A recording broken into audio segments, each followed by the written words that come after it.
Libreville, capitale du Gabon, épicentre d'une réflexion autour des phénomènes de la criminalité environnementale et du conflit homme-faune. La question a réuni pendant 2 jours des experts internationaux et ceux des pays du bassin du Congo.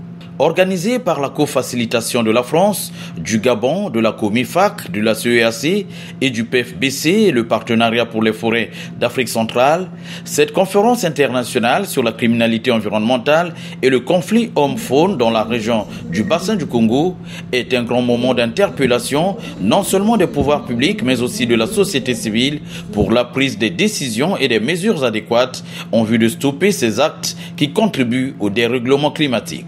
Le bassin du Congo, ce joyau vert de notre planète, ce patrimoine naturel unique, fait face à des menaces sans précédent.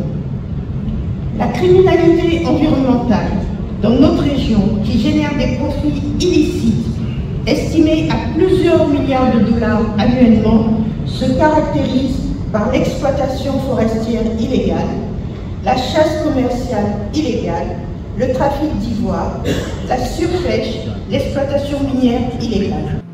Des multiples interventions enregistrées lors de la cérémonie d'ouverture, l'on retiendra celle du ministre délégué français chargé de la francophonie et des partenariats internationaux.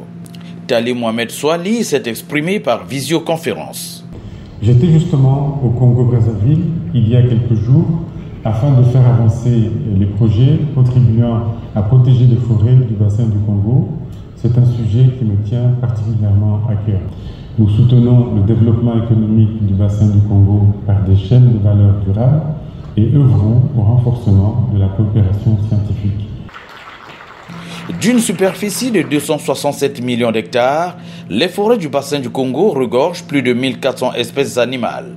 Elles deviennent ainsi le premier bassin écologique de la planète en termes de services écosystémiques rendus au monde entier. Une affirmation soutenue par Maurice Ntosso, ministre gabonais des eaux et forêts chargé du conflit homme-faune. La forêt nous protège, la forêt nous nourrit et la forêt nous soigne. Ce sont des enjeux vitaux. Nous devons nous mobiliser activement pour une gestion durable de ce patrimoine en trouvant effectivement un juste équilibre entre la conservation, la préservation de la biodiversité et la valorisation. En marge de la cérémonie d'ouverture, cette conférence de 2 jours est ponctuée par plusieurs sessions thématiques.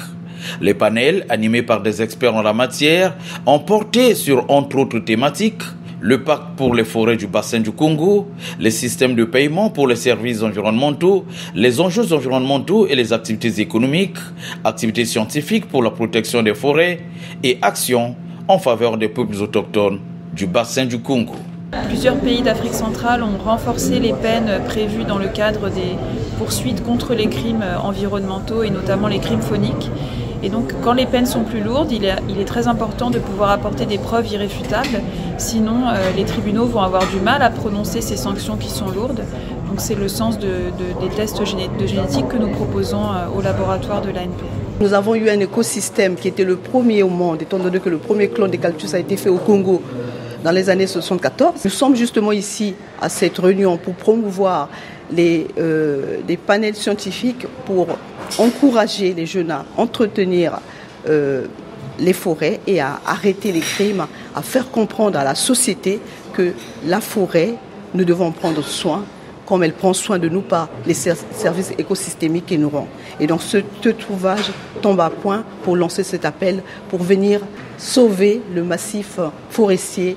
La criminalité environnementale et le conflit homme-faune, une question d'actualité au cœur de cette conférence, mais aussi et surtout une problématique d'ores et déjà évoquée par l'écrivain-chercheur Michel Innocent-Priat dans cet ouvrage paru au mois de mars 2025. Criminalité écologique et environnementale, plaidoyer de Denis Sassou Nguesso pour une justice verte face au silence des États et à la détérioration de la planète. L'ouvrage a été mis à la portée des officiels et de nombreux participants, tant à la cérémonie d'ouverture que dans les différents ateliers. Encourager l'implication du premier citoyen congolais sur ces questions émergentes, ces questions qui constituent la survie même de l'humanité en général et de nos pays du bassin du Congo. Donc c'est toujours un plaisir de voir comment la voix du Congo est portée, hommage des événements comme celui qui nous réunit aujourd'hui à Libreville. Un ouvrage à la thématique évocatrice et très enrichissante, affirme de nombreux participants qui saluent également le plaidoyer de Denis Sassou Nguesso pour une justice verte face au silence des États et à la détérioration de la planète. Ces dernières 10 années, on a une explosion du crime organisé transnational qui sont au centre de la destruction de l'écosystème et de la biodiversité dans le bassin du Congo. La criminalité environnementale m'inspire le fait que des gens, voulant gagner de l'argent, cherchent et tout à utiliser la nature à leur profit.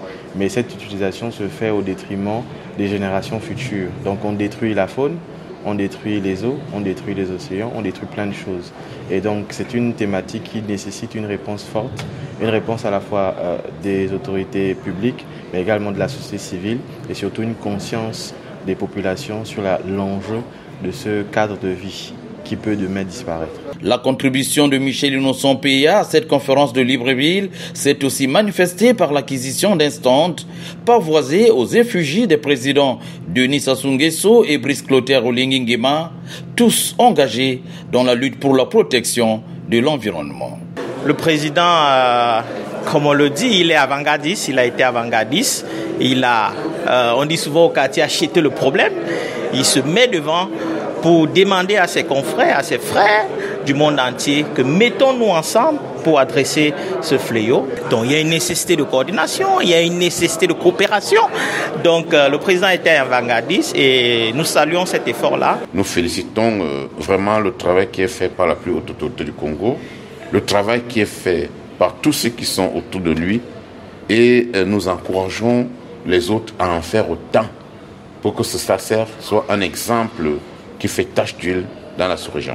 Il est bien visible ici le chef de l'État congolais. La solution ou les décisions finales viendraient des chefs d'État. Donc quand je le vois en tête de page, je me dis que même nos décideurs sont informés de la gravité évoquée par la criminalité phonique. Les ouvrages de l'écrivain-chercheur Michel Innocent Péa ont été exposés dans ce stand, visités par de nombreux participants intéressés, notamment par ce livre qui porte sur le sujet au menu des échanges de cette conférence. La thématique elle-même, déjà, elle est très enrichissante. Et à cela s'ajoute ce bel ouvrage. Il est en étroite ligne avec la thématique évoquée par la conférence. Je tiens sincèrement à féliciter Innocent parce que sa publication vient à point nommé. Elle vient à point nommé parce que nous sommes à la croisée des chemins. À la croisée des chemins où les États dans le monde entier prennent davantage conscience de ce fléau qui mine non seulement l'environnement, mais les populations qui vivent au sein de cet environnement. Donc la publication d'Innocent vient à point nommé. Elle va enrichir davantage les discussions qui vont se passer durant cette conférence de Libreville. Elle va donner une vision scientifique, une vision réfléchie sur la problématique. Écrire, ce n'est pas facile. Écrire sur un sujet difficile comme celui-ci, c'est très difficile. Et je l'encourage à faire un tome 2, un tome 3, afin que nous puissions toujours avoir ces galettes littéraires et tout entre les mains. C'est une arme que l'écrivain-chercheur utilise, l'arme de l'écriture, qui est une arme puissante, qui a l'avantage de demeurer, on dirait, éternelle pour les générations actuelles et futures. Donc, c'est de l'encourager à faire cette production littéraire qui est très utile. C'est toujours important d'écrire pour que les uns et les autres puissent comprendre les enjeux de l'heure, les défis de l'heure et comment contribuer, chacun à son niveau, sur la façon de faire face à tous ces enjeux climatiques, ces enjeux de développement durable. 2 jours de réflexion stratégique à Libreville, la conférence s'est achevée par la prise d'une série d'engagements en faveur de la lutte contre la criminalité environnementale et le conflit homme-faune.